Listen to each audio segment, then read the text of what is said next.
nuk pi më ujë ajo për shqiptarët. Ata djemtë të vajzat e protestës atje, që janë fytyra më e bukur e shqiptarisë, nuk do ta pranojnë këtë. Dhe mirë dhe shumë mirë që nuk e pranojnë këtë, është gjëja që më jep më shumë shpresë në këtë pikë. Atëherë çfarë duhet? Ajo që duhet është një qeveri teknike e zgjedhur me transparencë në bazë të atributeve të gjithë sekujt, me njerëz të cilët nuk kanë përlyerje as pak gjatë gjithë këtyre viteve të tranzicionit me parinë e Tiranës, nga brenda dhe nga diaspora, dhe kjo qeveri të ketë një mandat të qartë, mandatin e kalimit, e transformimit të sistemit, mandatin e krijimit të kushteve që të kemi zgjedhje të tjera, që të kemi zgjedhje të barabarta, që të mos lejohet tjetërsimi i pasurive të shqiptarëve, që është një nga pikat kyçe, pra gjithë këto pasuri që këta kanë vjedhur, një pjesë e mirë këta i nxjerrin jashtë Shqipërisë. Duhet një sekuestrim dhe një konfiskim i gjithë këtyre pasurive, duhet një byro kombëtare e hetimit që të hetojë gjithë koncesionet, gjithë pasuritë e pushtetarëve, dhe nëse ka probleme penale, le t'i dërgohen spaku dhe ata të shkojnë atë që thonë demonstruesit në burg për atë që kanë vjedhur dhe të kryejnë dënimet e duhura, dhe pas kësaj duhet gjithashtu një organizat, një mënyrë administrative për të reformuar shtetin dhe administratën publike, që të mos jetë një çerdhe të paaftësh, po ata që janë të aftë të ecin përpara dhe ata që kanë hyrë atje sepse janë kushërit e njërit apo tjetrit të mos qëndrojnë më në atë vend, pra administrata të jetë e tillë dhe pas kësaj krijohen të gjitha kushtet për një Shqipëri të re, siç e duan protestuesit, për një Shqipëri të lirë, për një shtet kombë të shqiptarëve i cili është synimi i vetëm që na bën punën e shqiptarëve në këtë pikë. Zoti Roy, si mendoni në këtë rast, a kemi sa i përket protestës dhe gjendjes ku ndodhet vetë qeveria e kryeministit Edi Rama, a kemi dhe një plasje brenda radhëve të socialistëve, duke qenë se shumë njerëz të njohur që e kanë pasur mik dikur Edi Ramën, apo që kanë pasur raporte të caktuara me të, kanë dalë kundër tij.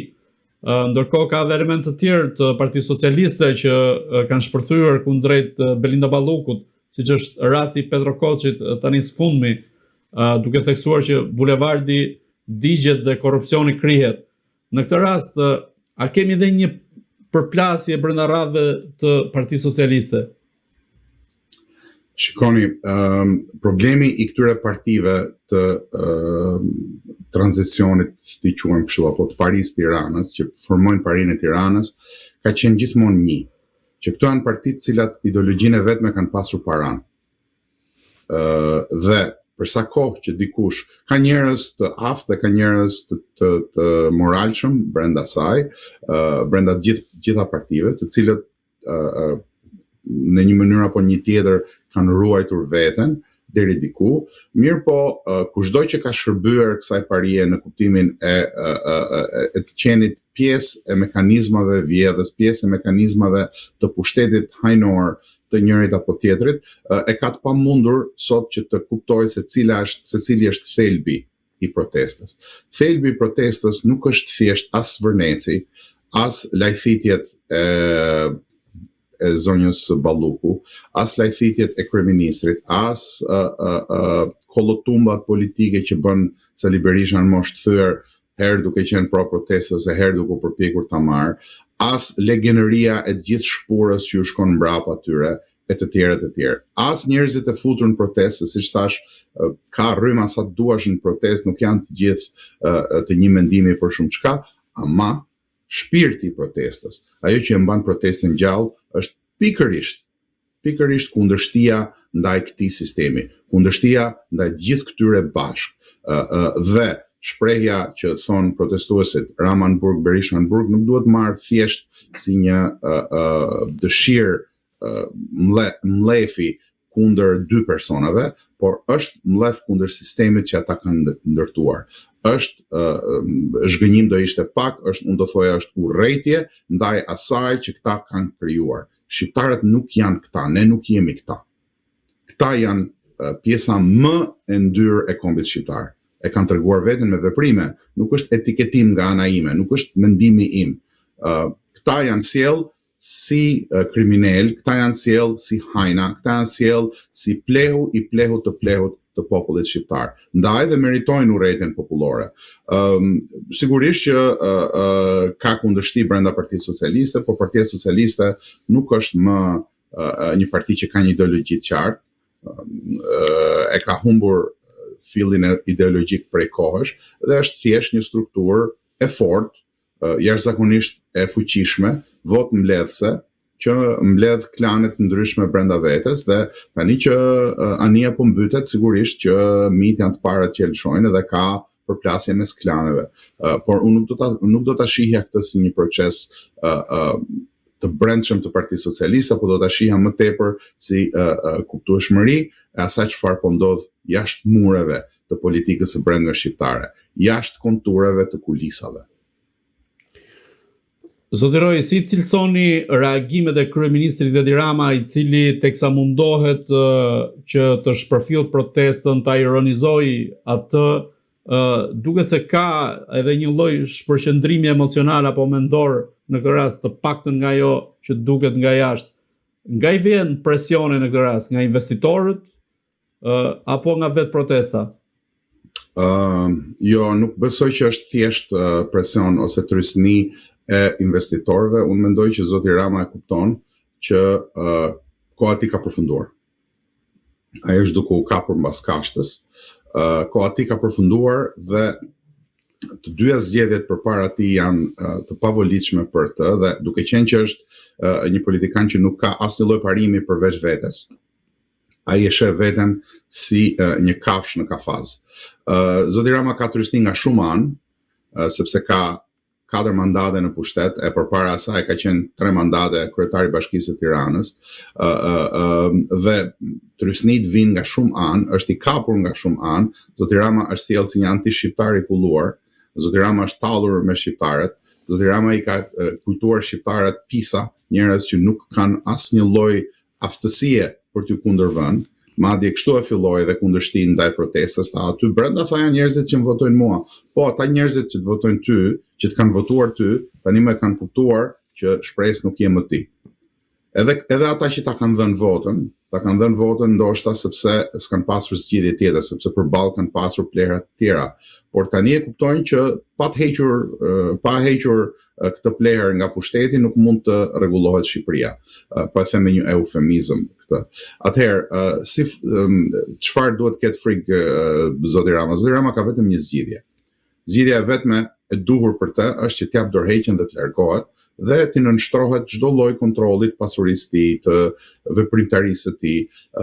Bashkë me të nuk duhet harruar, zoti Rama nuk është e keqja e vetme e Shqipërisë. Se iku Edi Rama, po vjen një qeveri me Tauland Ballën, janë të gatshëm ta bëjnë, apo me ndonjë person tjetër që vjen nga jashtë për t'i dhënë një lloj aureole çështjes, por nuk ndryshon asgjë. Ajo që duhet ndryshojë është sistemi që e pruri Edi Ramën në krye, është sistemi që e pruri Sali Berishën në krye, është sistemi që e pruri Ilir Metën të jetë lojtar kyç në politikën shqiptare, ndërkohë që për ato që ka bërë është në burg, që e bëri Erion Velin kryetarin ashtu quajtur suksesshëm të Bashkisë Tiranës dhe që për hajdutërinë e tij është në burg e të tjerë. Pra këta duhet gjithë të formojnë një klasë politike e cila duhet larguar sa më shpejt nga loja. Ky është suksesi, ky është çelësi i suksesit të protestës. Protesta ka kuptuar këtë dhe me këtë frym protesta e ka vendosur veten në një nivel tjetër. Fryma e kuptueshmërisë së simboleve, simbolika e protestës, fryma ideologjike e saj është ndryshe nga gjithë protestat e tjera, është ndryshe nga protestat me Molotov, është ndryshe edhe nga protestat tjera që mund të ishin qëllim mira, po që nuk kishin thellësinë dhe brendësinë e kuptimit të problemit. Pra, kjo protestë është ndryshe sepse nuk synon thjesht simptomën, synon sëmundjen, dhe sëmundja është paria e Tiranës dhe sistemi i saj. Zoti Roy, dhe pyetja e fundit, si mendoni sa mund të jetë periudha kohore kur Edi Rama mund vendosë që t'jap dorëheqjen apo që mund të reagojë në mënyrë institucionale kundrejt protestës Dhe nga ana tjetër, a mund të themi se Edi Rama i ka djegur një herë mirë raportet me Shtetet e Bashkuara të Amerikës dhe konkretisht me presidentin amerikan Donald Trump? Nuk do ta shikoja nga pikvështrimi thjesht i ngushtë nëse janë djegur raportet me njërin personazh politik apo jo. Shikuesit tuaj dhe ndjekësit tuaj këtu në këtë podcast do ta kujtojnë që un kam shumë kohë edhe këtu, po edhe në vende të tjera, që kam thënë që zoti Rama nuk i ka mirë marrëdhëniet me Shtetet Bashkuara të Amerikës. Në YouTube janë video tuaja, le të shkojnë ti kontrollojnë. Edhe atëherë kur në kohën e ambasadores Kim, kur të gjithë mendonin se ambasadorja Kim bënte punën e tij, se i shkonte mbrapa e të tjerë, për shkak se nuk ju shkonte mbas avazit agjendës së opozitës asakoshme.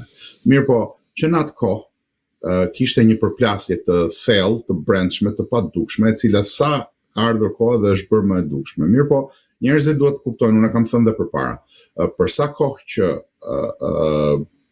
kryeministri i Shqipërisë është Edi Rama, marrëdhëniet do të jenë me Edi Ramën, shkëmbimet do të jenë me Edi Ramën. Pse? Sepse përfaqëson qeverinë e Shqipërisë. Dhe është normale që të jetë kështu.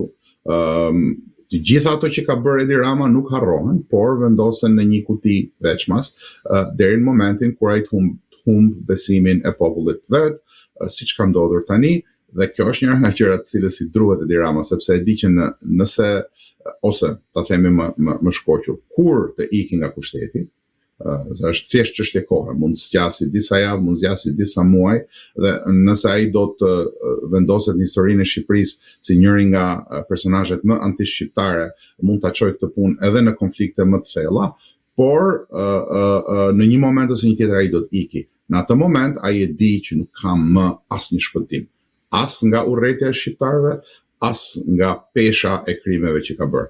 As ai, as Ali Berisha, Ilir Meta tani më është në burg, por as shpura e këtyre të tjerëve, cilët kanë vjedhur pa teklif dhe janë tallur me popullin shqiptar, dhe ato para që kanë vjedhur, as nuk i kanë bërë shtëpi e katandi shumica e tyre.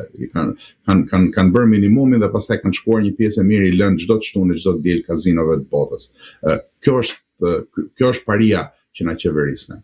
Një pari që s'ka pikën e yndyrës as politike, as ekonomike, po as njerëzore. Zoti Roy, unë ju falenderoj që ishit në Agora News. Faleminderit ju. Najsi. Të dashur shikues, bashkë dëshimin e intervistat tjera, por mos harroni të bëni subscribe në kanalin tonë në YouTube.